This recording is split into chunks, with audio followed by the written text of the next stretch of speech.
fans, welcome back to Room 237, and I'm back with a sort of new release. This is one that came out in October of last year, 2021, after a number of very lengthy delays. It was supposed to originally come out, I think, in April of 2020, but it was originally announced in 2018.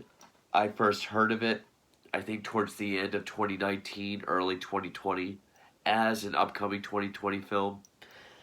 And I've been pretty excited for it ever since. And that is Antlers, which is put up by Searchlight.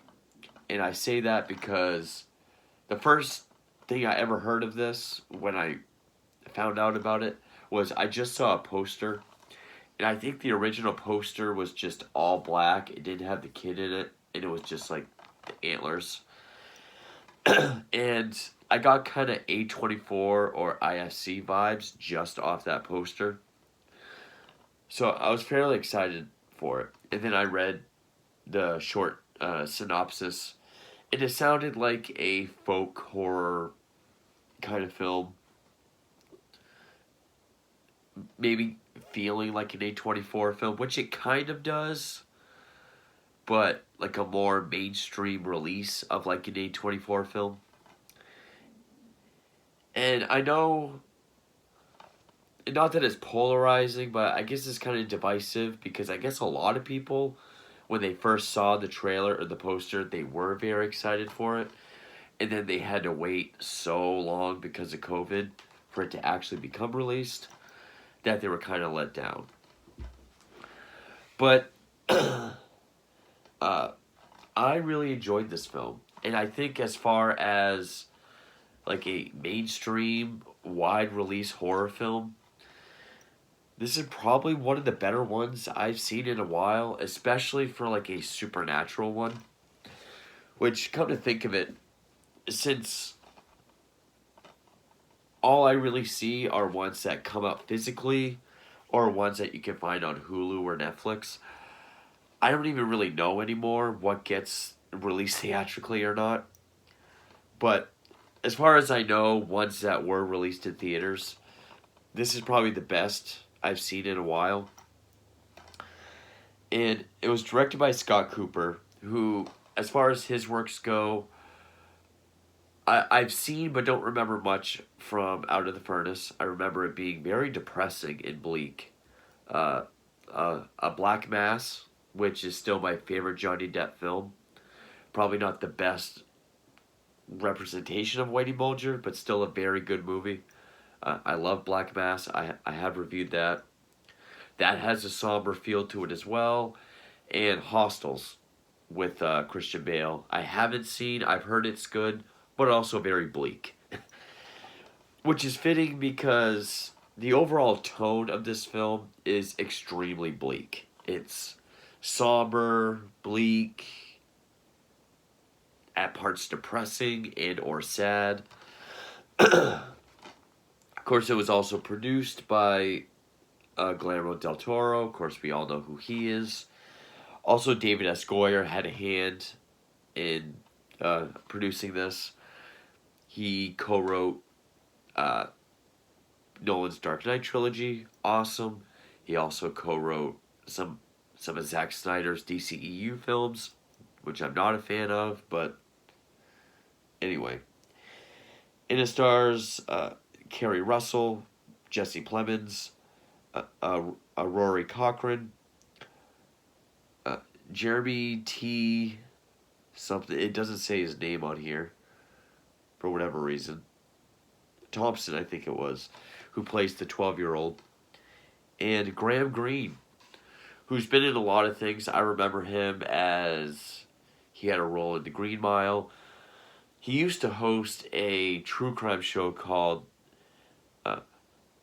Exhibit A, Secret of the Forensic Files or something like that. I do remember when that was on because my mom used to watch it. So I remember seeing him on that too. And kind of going along with some of the folk horror movies that I've been seeing, I wouldn't necessarily call this a folk horror film. But it does revolve around a Wendigo and the the lore and the mythology of a Wendigo, which I think that was one of the negatives that this film had, was that it did go very deep into it. That I guess some people think that this movie did go totally deep with a lot of its themes, but its praise did go towards its cinematography, its tone, the score, the acting, all of which are great. I mean, this is a great, great looking movie. Even though it was shot in British Columbia, it takes place in Oregon. They did a great job at recreating just rural Oregon or anywhere in the Pacific Northwest.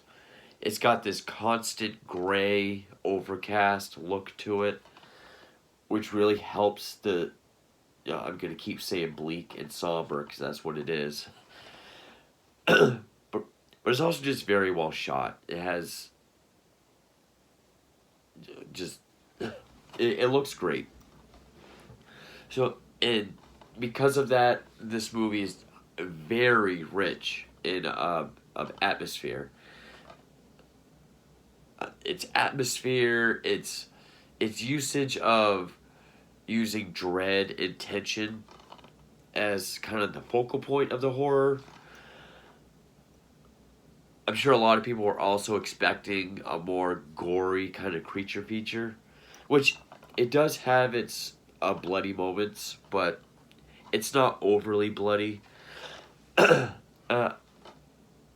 thought the amount of blood and gore that was there was fine, which really you kind of just see the aftermath of the bodies, like what's left of them. But I think since this is more of an atmospherical film, that's fine. It's focused more on the dread and just the atmosphere around it. That gory, bloody, over the top kills isn't really the focus. So I thought that was just fine. I'm sure people have a problem with the use of the CGI, especially for the Wendigo. I've said this before. I've lightened up a lot on my feelings about CGI. Mostly now, just blood and gore effects done with CGI really bother me. If it's done for a creature, I mean, you really can only do so much, practically. Which, all the gore effects they used were practical.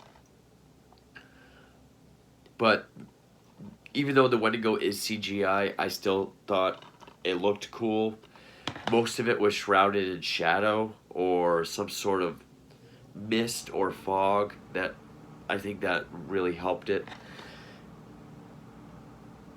I don't, even though I loved the 2017 movie The Ritual, I don't remember if that was a Wendigo or not. I don't think it was. I think that was more of a Norse myth. But it did kind of remind me of The Ritual. And I thought, since I got like A24 IFC vibes just from the poster and the trailer, I was thinking, oh, it's going to be like another deep, metaphorical kind of horror film. Like, the Wendigo and everything else is going to serve as a metaphor for whatever other plot they're trying to tell. Which, to an extent, it does, because if you saw the trailer, you know that there's this 12-year-old boy, Lucas, played by Jeremy T. Thompson or Thomas. Again, it doesn't say on this. I don't have Wi-Fi, so I can't look it up. But he did an excellent job. I mean, most of his performance is facial and body language, but he does a great job with it. He's very convincing. Carrie Russell is his teacher. She believes he's being abused at home, so she wants to get involved and help him. And come to find out, he is essentially housing his younger brother and his father, who are both becoming possessed by a or the Wendigo. His father, who was, you know, he was running a meth lab in the rundown mines with some other guy. Wendigo attacked and killed his partner and possessed the kid's dad. And we see through a flashback. I don't want to give too much of this away, and I don't want to put the spoiler banner up, but it is a newer film. So before I get too far, I will say, don't expect a very bloody film or like a very gory film. I mean, what's left of the bodies that we see are kind of grisly, but don't expect, because I think a lot of people were expecting a disturbing, more graphic horror film. It definitely is more about the atmosphere, more. I think the creature feature aspect, because we see very little of the Wendigo. I will say, know ahead of time that the actual Wendigo doesn't come up probably till the third act. There's a whole possession precursor to it that lasts probably the first two acts, certainly the second, and it's a very slow burn. This is a slower horror film, which I love. I know a lot of people probably won't like the slow pace of it. There is a lot that it leaves ambiguous, whether it be to Carrie Russell's past, because the reason why she wants to help this kid is because she's a survivor of child abuse herself. Doesn't really go super deep into that, which I think is one of the things people had a problem with. You really get one scene with no dialogue but all visuals as to her abuse, and then another scene where her and Jesse Plemons kind of talk about it. Which Plemons plays her brother. Which also, Plemons and Cochran were both in Black Mass by Scott Cooper as a henchman of Whitey Bulger. So it's cool to see them both together as cops. But also there's themes about socioeconomical depression. Like, it's this small town, but over time more and more families are leaving. Either they're leaving or they're turning to drugs and drug dealing, which is why they're not always quick to sort of get into home abuse affairs. Also because they don't want to separate families, but also because that's just, like, especially with the principal character, it's like, that's just how they make their living. It's not up to us to get involved. I will say that's probably a theme they could have fleshed out a bit more. But as far as the lore of the Wendigo, I think they talked about that just fine. The history of Carrie Russell's character, I thought they told us just enough. Left everything else leaving ambiguous, I thought worked. But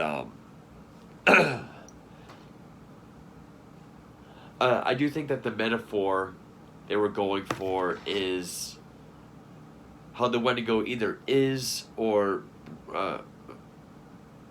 represents or exists out of pain, suffering, a despair. And Carrie Russell wants to save this kid because, also maybe trying to free herself from her past. She also feels guilty for leaving Plemons behind when she moved away.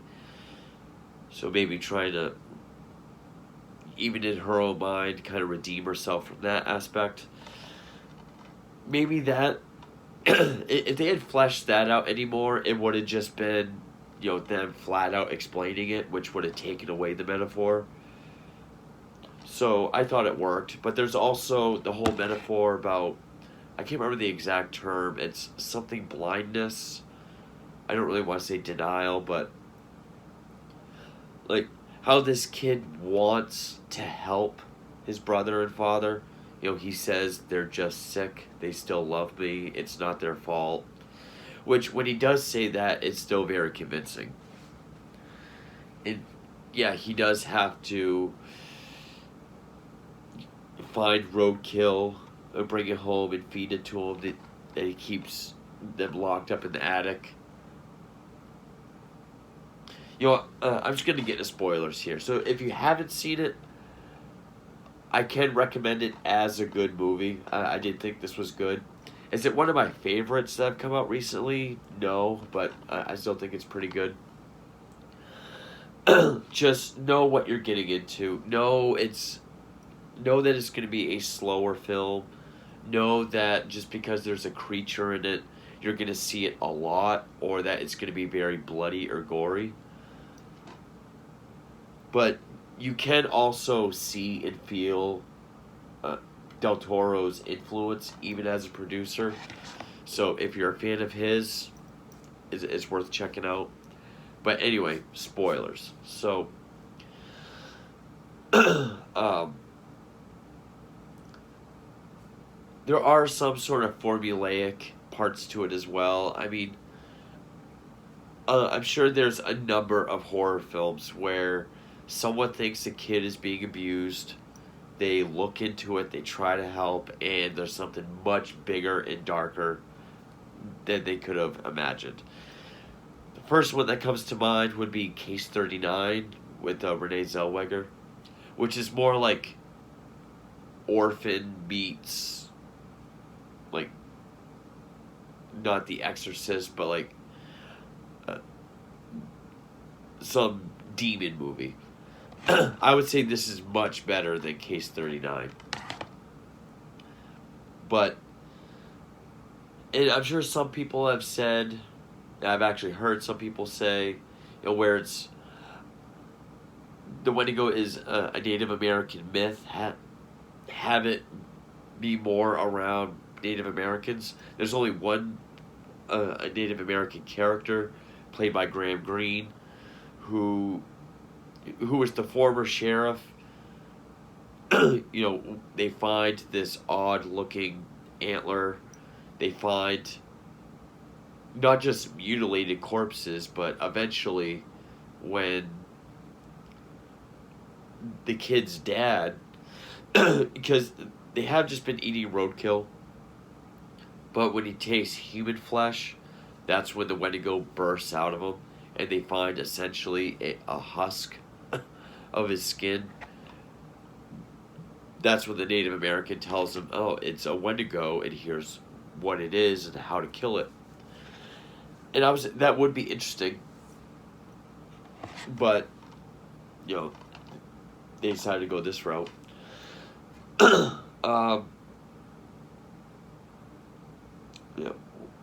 There was something else. This kind of had, like, say there was a Native American movie that was this, or if folk horror came from somewhere else. This kind of felt like when we take a Japanese film and do an American remake of it, but done right. Just, I guess I can see people's problems with the film. Like, I do.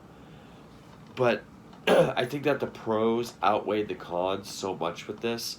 It does have great atmosphere. It does have great music, which I haven't mentioned yet. The music was done by Javier Navarrete. I can't look up what else he's done, but the the music is very well done. Whether it be, I know some people have said it doesn't make sense, because like there's a scene where the kid Lucas is he's doing something. Well, actually, the whole class is watching a movie, and she's kind of watching Lucas do his thing, because he's either drawn like dark, morbid pictures, which some people say is stereotypical, but I mean, that's what traumatized kids do. He's kind of doing his thing, and she's keeping an eye on him. We keep cutting from that to the principal going to his house to talk to his dad, which is when she gets killed. And you do have this really awesome kind of epic build up of music. But then when something big happens, like whether it be the final fight with the Wendigo, there's not much music, or at least I don't remember any. I think it was all for effect. The movie does seem to kind of play with its own rules a bit. Like, normally if this thing sees anybody, it just attacks them. Yet other people just kind of get tossed aside, even though Jesse Plemons does get messed up. Also, characters are really stupid when they have to be, like the principal. Like, why the principal should know better than going into this house where a kid might be abused, see a locked door.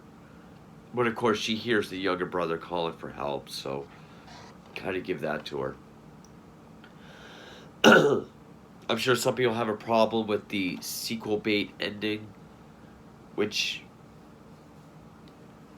is, so Kerry Russell does kill the Wendigo, which is, you know, when it's feeding, it's at its weakest. You got to stab it in the heart. You got to take the heart out, which she does. While it's still kind of possessed by Frank. There's a point where it's wearing Frank's face as a mask. I thought that was kind of cool. But once she kills, the big Wendigo, the younger brother starts making the noises and then kind of see the antlers coming out of its mouth like it's gonna burst out of him. But then she kills him off screen. And then her and Plemons are talking about, well, let's just keep him for a while. And he says, well, I mean, after everything he's been through, is that a good idea? I mean, could you imagine killing someone that you love? Which is when Plemons starts coughing and gagging, and he coughs up this black bile, showing he's gonna become possessed as well. I don't really see it as a sequel bait ending. I see it more as, since the Wendigo is a curse, just the curse will continue to live on. So normally I would say, of course, sequel bait ending, but with this, I didn't quite feel that. Also, up until the Wendigo actually comes out, it does sort of feel like a zombie movie, because the dad and the younger brother, they're all veiny, they're messed up looking. The dad looks and acts like a 28 Days Later zombie. So it was actually very different from my expectations. I thought this kid, first judging by the trailer before I knew it was a Wendigo, I thought it was going to be this kid that caught or found something with antlers that was evil, but they liked each other, and he had to bring animals and or people to it to survive. She thinks he's being abused, and then the story unfolds.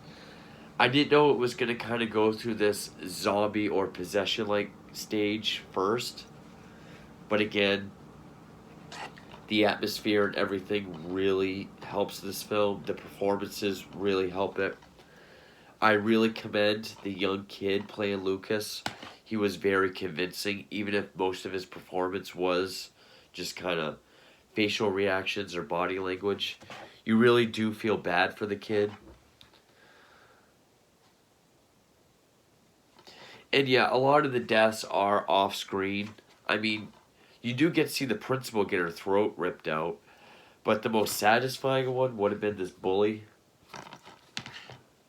who we just kind of see the Wendigo jump on top of him. We hear him scream. That could have been more satisfying, but I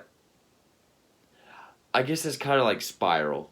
the last Saw spinoff, which is more about the atmosphere and suspense rather than the gore, so that's why you don't have as much of it. But this movie definitely succeeds in atmosphere. I mean, there's one shot when Kerry Russell is gonna go out to the mine, which is where the Wendigo brings his younger brother. I guess that's where it lives. But she's driving out there in her brother's cop car, and there's this great overhead shot where you just kind of see like the foggy, dark blue sky, and then just like a strip of road that's only illuminated by the red and blue lights, like directly around it, and then just a sea of black trees, like just black forest. Just which really creates this atmosphere of just how out in the middle of nowhere they are. I thought that was very effective. And so yeah, while some of it is kind of formulaic, like the whole thing about thinking this kid is abused, getting into it, and it's way bigger than her. There being a school bully who gets it. Some dumb characters, but really, she's the only one. I thought Kerry Russell and Jesse Plemons were portrayed as and treated like real people, like actual people who don't necessarily do stupid horror movie character things. I would say that the metaphor isn't quite as deep as, say, other films like, The Witch. Actually, just looking up at them, The Witch, or, like Don't Breathe, The Babadook, uh, Get Out,